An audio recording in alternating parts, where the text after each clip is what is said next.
Writing this book has by far been the absolute most difficult thing that I have ever had to do. It was harder for me to write this book than it was for me to wait 20 years for my total healing and deliverance.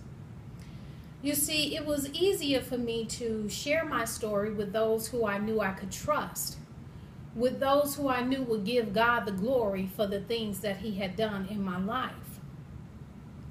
But it was difficult to share my story with millions of people who I don't know or don't trust. I worked on this book for 3 years and I didn't tell anyone that I was writing the book. When the manuscript was completed, the Lord prompted me to do my final proofreading and then get the book to the publisher. I was so excited because it was finally getting ready to happen.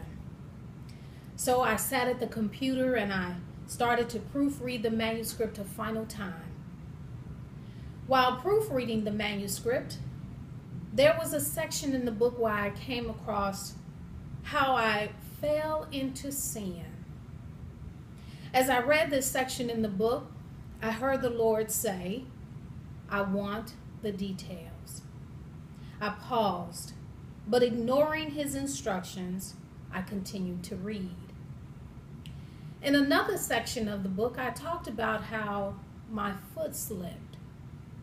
And again, I heard God say, "I want every detail." This time, I stopped and I said, "No, God, I cannot write the details in this book. I cannot write the details because my husband has to read this book. I cannot write the details because my children have to read this book. I want every detail," He demanded. That very moment, I began to cry out to God, "Please, don't make me do this. I cannot put the details in this book." But, ignoring my plea, God did not respond. I began to wrestle with God because I had decided I was not going to include the details. The Lord began to wake me at 5 a.m. to say, "Write the book." Ignoring His demands, I wouldn't write it. I continued to lie in bed, but I could not sleep. And after several days of being awakened, my 5 a.m. wake-up calls became 2 a.m. wake-up calls. So I would just go and sit at the computer until it was time for me to go to work. And yet, the voice of the Lord continued, "Write the book." Sitting at the computer, I decided I would write the details, but there was no way I was going to get it to a publisher. I was given a week of vacation, but what I thought was vacation was God actually giving me an opportunity to do what He had called me to do.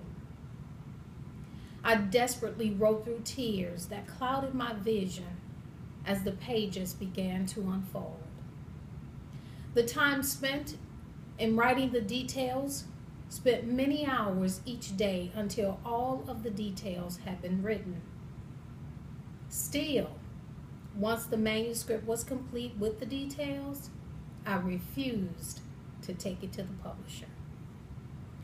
The Lord began to send numerous individuals to encourage me to do what He was calling me to do. But I didn't want their counsel or their suggestions. Clearly, they had no idea of what God was telling me to do. Then the Lord began to convict me, and He would not let me rest. I was reminded of a prophetic word that I received in August of 2001. Every mistake that you made, God was there. Every mistake that you made, God allowed it. You are being sent to people who have made these same mistakes. And you have got to tell them your story so they'll know that God brought you out. You are being sent to people who want to get free. Well, the rest is evident.